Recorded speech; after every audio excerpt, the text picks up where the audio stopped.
Serilingampally MLA Gandhi చేసిన సవాల్కి తాను సిద్దమన్నారు Kukatpally MLA Madhavaram Krishnarao. Sitting judge తో లేదా జిల్లా జడ్జ్ తో విచారణకు తాను సిద్దంగా ఉన్నానని తెలిపారు. రేవంత్ రెడ్డి ప్రభుత్వమే ఎమ్మెల్యే గాంధీకి చెందిన భూమి ప్రభుత్వ భూమి అని దానికి ఫెన్సింగ్ చేశామన్నారు. తనకి చెందిన ప్రతి దాని మీద తాను విచారణకు రెడీ అని, అదే సమయంలో గాంధీకి చెందిన ఆస్తుల మీద విచారణకు సిద్దమా అని ప్రతి సవాల్ విసిరారు మాధవరం కృష్ణారావు.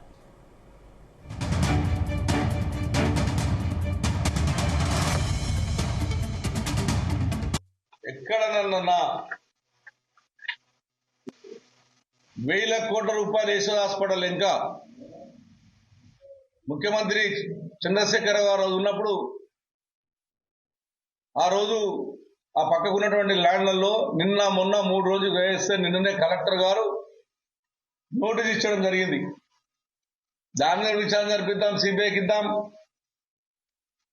నువ్వు ఈ కాన్ఫరెన్స్ లో ప్రతి ల్యాండ్ మీద విచారణ జరిపిద్దాం, నా కాన్ఫరెన్స్ లో ప్రతి ల్యాండ్ మీద విచారణ జరిపిద్దాం. నేను చేసిన గొప్పతనం ఏం చేస్తా, నీలాగా దోసుకతిరికి నీ ఫ్యామిలీ పెట్టడానికి నీ పెట్టింది కాదు. నేను ప్రజలకు సేవ చేశా. ఏదో ఐడిపిఎల్లో దిల్కుల్స్ 60 సంవత్సరాల నుంచి ఎవరు చేయలేం పని ఐడిపిఎల్ నుంచి రోడ్ వేయించిన 60 సంవత్సరాలు నిరుపేదల ఇంద్రనగర్ ఉన్నటువంటి పేరు మీద ఉంటే 60 సంవత్సరాల నుంచి వాళ్ళకి అక్కడ నుంచి రోడ్లు ఇల్లు కట్టించే ప్రయత్నం చేశా. ఎక్కడనన్నా 1000 కోట్ల రూపాయలు యశోద హాస్పిటల్ ఇంకా